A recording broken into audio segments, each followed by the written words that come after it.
উসমান হাদির মৃত্যু এবং এরপরে প্রথম আলো, ডেইলি স্টার, ছায়ানট, উদীচী এই জায়গাগুলোতে যে হামলা হয়েছে, তারপর কেউ কেউ বলছেন নির্বাচন নিয়ে অনিশ্চয়তা বাড়ল কিনা। আমি ব্যক্তিগতভাবে মনে করি, প্রায় বলি যে নির্বাচন হবে, মোটামুটি গ্রহণযোগ্য একটা নির্বাচন হবেই। আমি বিস্তারিত কারণ নিয়ে আলাদাভাবে কথা বলবো, কিন্তু এখানে বিএনপির রোল প্লে করার কি কিছু আছে সেই ব্যাপারে একটু কথা বলতে চাই। বা আরও স্পষ্টভাবে যদি বলি, বিএনপিকে কি মাঠে এবং সরকারের উপরে শক্তি দেখানো দরকার কিনা।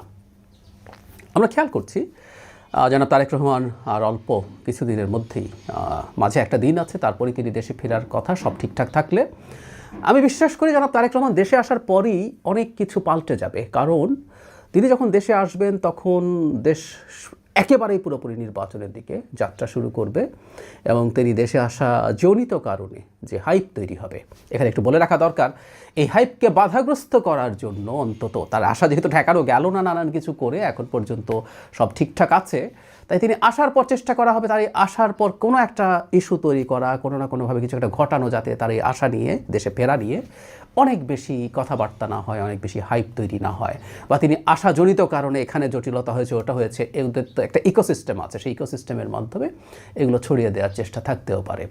যাই হোক, তিনি আসার পরবর্তীতে দেখা যাবে দেশের মিডিয়া সহ সব কিছুর মনোযোগ তিনি পাবেন। এবং বলা বাহুল্য, বাংলাদেশে যেটা হয়, প্রশাসন, পুলিশ সহ দেশের বিভিন্ন এস্টাবলিশমেন্ট যারা আছে তারাও আমি ধারণা করি তারা নির্বাচনমুখী হয়ে পড়বেন। এটা খুবই ভালো সম্ভাবনা আছে। তিনি বিভিন্ন জায়গায় যাবেন, তিনি নানান রকম কর্মসূচিতে যাবেন, ইনফ্যাক্ট তার কর্মসূচিতে হবে অন্তত নির্বাচনকে কেন্দ্র করে। ফলে এই ব্যাপারটা আমাদের বুঝতে পারতে হবে যে তিনি আসলেই এটা ইলেকশনের দিকে অ্যালাইন্ড হয়ে যাওয়ার সমূহ সম্ভাবনা আছে। কিন্তু তারপরে যেটা বলতে চাই, যে অ্যানার্কিস্ট গ্রুপ আছে যারা বাংলাদেশের নির্বাচনকে ভণ্ডুল করে দিতে চায়, পেছিয়ে দিতে চায় এবং সেখানে ঘোলা পানিতে মাছ শিকার করতে চায়। আমাদের একটা কথা মনে রাখা দরকার, আমি আগেও একবার বলেছি, আপনাদের মনে থাকার কথা যারা শোনেন রেগুলারলি। ডক্টর ইউনূস বলেছেন ফেব্রুয়ারিতে যদি নির্বাচন না হয় তাহলে তিনি আর থাকবেন না দায়িত্বে। এ কথাটা আমি জনাব মির্জা ফখরুল ইসলাম আলমগীরের মুখে শুনেছি, মানে সাক্ষাৎকারে, এই সময় পত্রিকায় তিনি যখন সাক্ষাৎকার দিয়েছেন সেখানে এটা ছিল। ওই সাক্ষাৎকারে বেশ কিছু জিনিস তিনি মানে অস্বীকার করেছেন যে এটা বলেননি, কিন্তু এই ব্যাপারে তিনি কোনো নোটিফিকেশান দেননি। এবং আমি পরবর্তীতে অন্যান্য রাজনৈতিক দল যারা ডক্টর ইউনূসের সাথে বিভিন্ন বৈঠকে গেছেন তারাও বলছেন ডক্টর ইউনূস এই কথা বলেছেন। ফলে অ্যানার্কিস্ট গ্রুপরা যদি ফেব্রুয়ারিতে নির্বাচন হচ্ছে না এটা নিশ্চিত করতে পারে, তাদের ধারণা ডক্টর ইউনূস থাকছে না, তখন তারা অনেক কিছুই চাইতে পারেন, বিভিন্ন রকম তারা চাইতে পারে তাদের লোকজনের নেতৃত্বে একটা তত্ত্বাবধায়ক সরকার। তবে তারা সম্ভবত জনাব ওয়াকারুজ্জামান মিলিটারি চিফের নেতৃত্বে একটা সামরিক অভ্যুত্থান সেটা পছন্দ করবেন না, বা কেউ কেউ সেই বিপ্লবী সরকারের খোয়াব দেখতে পারে। সেই কারণে বলছি যে শেষ মুহূর্ত পর্যন্ত, বিশেষ করে তারা শুধু অ্যানার্কিস্টরা আছেন তা না, এখানে কিছু কিছু দেশের গোয়েন্দা সংস্থা কাজ করছে, তারা বাংলাদেশে একটা আনস্টেবল সিচুয়েশন তৈরি করে এসব গেইন তাদের হবে বলে মনে করতেই পারে। সেই প্রেক্ষাপটে আমি মনে করি বিএনপিকে শক্ত হওয়া দরকার আছে, বিএনপিকে সরকারের ওপরে চাপ প্রয়োগ করার দরকার আছে নিয়মিতভাবে। শোনা যাচ্ছে স্বরাষ্ট্র উপদেষ্টাকে সরানো হবে। আমরা প্রায় বলছি যে স্বরাষ্ট্র উপদেষ্টা শুধু সরলে হবে না, স্বরাষ্ট্র মন্ত্রণালয়ে যে প্রধান উপদেষ্টা বিশেষ সহকারী আছেন জনাব খোদা বক্স, তিনি সিরিয়াসলি তাকেও সরাতে হবে, কারণ ডিফ্যাক্টো পাওয়ার নাকি তারই হাতে ছিল। স্বরাষ্ট্র উপদেষ্টা মূলত কৃষি মন্ত্রণালয় দেখতেন, এই জন্যই যখন তাকে হত্যাকারী ধরা নিয়ে কথা বলা, তিনি পেঁয়াজ আলুর কথা বলতে বলেন। তো তাকে ওই জায়গায় রেখে তিনি বিশেষ সহকারী, এবং আমি মনে করি সচিব এবং নিশ্চিতভাবেই যেটা পুলিশের আইজি, তাকেও সরানো দরকার। তারা ব্যর্থতার প্রমাণ দিয়েছে, অন্য কিছুতে যেতে চাইছি না, তারা কতটা প্রশাসনকে একটা বিশেষ দলের অধীনে নিয়ে যাওয়ার চেষ্টা করছেন সেসব আলোচনা সরিয়েই রাখি। ব্যর্থতার প্রমাণ দিয়েছেন, তাই সরানো দরকার।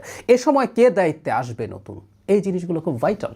সরকার আবার এদেরকে যদি সরায়ও শেষ পর্যন্ত, দু একটা কসমেটিক স্টেপ সম্ভবত সরকার নিতে যাচ্ছে, যদি নেয়, অন্তত এই ধরনের আলাপ আলোচনা দেখছি, তাহলে তার জায়গায় কাকে আনা হচ্ছে, তাদের জায়গায় এমন কাউকে আনা হচ্ছে কিনা যারা তার আরও বেশি ওই অ্যানার্কিস্টদের সাথে অ্যালাইনড বা তাদের হয়ে কাজ করবেন, এরকম কিনা সেটা দেখা দরকার। বিএনপিকে এই জিনিসগুলোতে খুবই ভিজিল্যান্ট হতে হবে এবং মাঠের শক্তি লাগবে। আমি মনে করি মাঠের শক্তি নিয়ে একটা ঝুঁকির জায়গা আছে, সেটা হলো বিএনপি যদি মাঠের শক্তি নিয়ে অবস্থান করে তাহলে অন্যরা যারা মাঠে নামবেন নানান রকম অ্যানার্কিজমের জন্য, তখন পারস্পরিক একটা সংঘাতের ঝুঁকি আছে। বিএনপি সম্ভবত এই ঝুঁকিটার কারণেই অনেক ক্ষেত্রেই নিজকে সরিয়ে রাখছে, কিন্তু আমার মনে হয় সামনের দিনগুলোতে এটা ঠিক হবে না।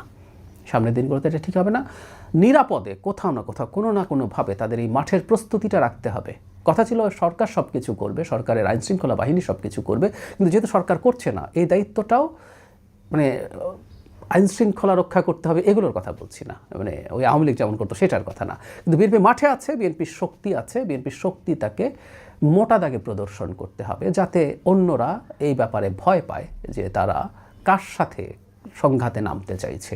এই বার্তা তাদের থাকে না তা না, কিন্তু থাকা দরকার। বিএনপি হয়তো তাদের সভা সমাবেশ মিছিল করতে গেলে, বিশেষ করে ঢাকার মতো শহরে অনেক জনদুর্ভোগ হয়, তাই এগুলো থেকে দূরে আছে। আমি এগুলো এই স্কেলে করতে বলছি না, কিন্তু বিভিন্ন স্কেলে বিভিন্ন জায়গায় তারা তাদের এই প্রেজেন্স দেখানো দরকার বলে আমি মনে